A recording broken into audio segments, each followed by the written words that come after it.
He was the ghost in the jungle, the mastermind behind India's deadliest Maoist ambitions. And now, he's dead. Is this the end of Naxalism in India? Deep inside one of India's densest forests, a quiet operation was underway. On May 21, 2025, it ended with the death of the country's most wanted Maoist leader. His name was Nambala Keshav Rao. But the world knew him by another, Basavaraju. This is the story of how a 70-year-old engineering graduate turned into India's most wanted man and how the state finally hunted him down. It began in the rugged, rebel-infested terrain of Abhujmad, a lawless jungle that stretches across Chhattisgarh's Narayanpur, Bijapur, and Dantewada districts. For years, Abhujmad was an invisible fortress for Maoist guerrillas. On May 19, elite teams of the District Reserve Guard, comprised largely of surrendered Naxals who knew every trail and trick in the book, began closing in. Their mission? Eliminate the top brass of CPI Maoist, including the elusive General Secretary Basavaraju. Just after dawn on May 21, gunfire shattered the silence in the villages of Poter and Lekewada. In the hours that followed, 27 Maoists lay dead, including one man whose body was found with an AK-47 by his side, a man who had evaded capture for over 4 decades, a man who had orchestrated the bloodiest attacks against security forces. Basavaraju was dead. Born in Andhra Pradesh's Srikakulam district, Basavaraju was once just another bright engineering student from the Regional Engineering College in Warangal. But disillusionment with the system and a fierce belief in armed revolution pushed him underground. By the 1980s, he had joined the People's War Group, which later merged with the Maoist Coordination Committee in 2004 to form CPI Maoist. He rose quickly. By 2017, after his predecessor Ganapati stepped down, Basavaraju had become the party's General Secretary, the highest rank. But unlike Ganapati, a pure ideologue, Basavaraju was the military brain. He believed in ambitious, IEDs and brutal showdowns. The 2010 Dantewada massacre of 75 CRPF Jawans, his plan.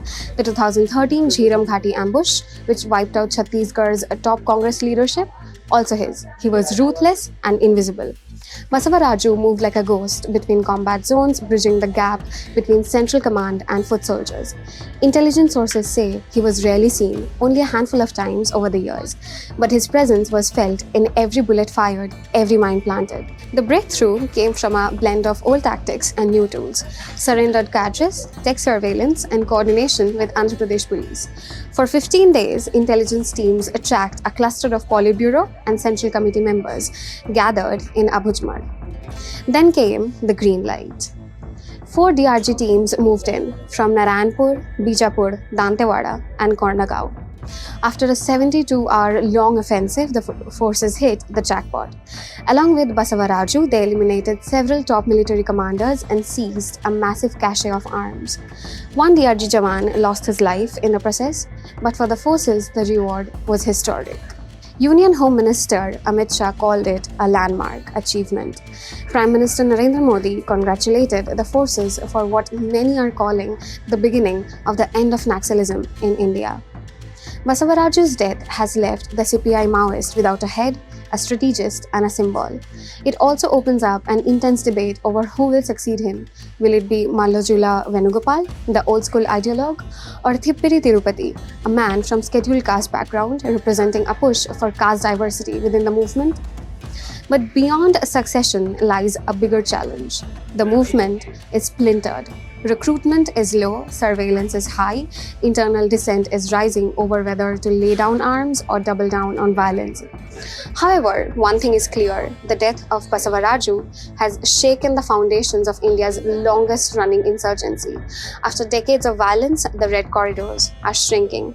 Villages once controlled by Maoists now house security camps, roads are being built, electricity is reaching the people. The man who once symbolized India's biggest internal security threat is gone. And with him, perhaps, the last flicker of an armed revolution that has lost its way. For a moment that once struck terror across many states of India, this could very well be the beginning of the end.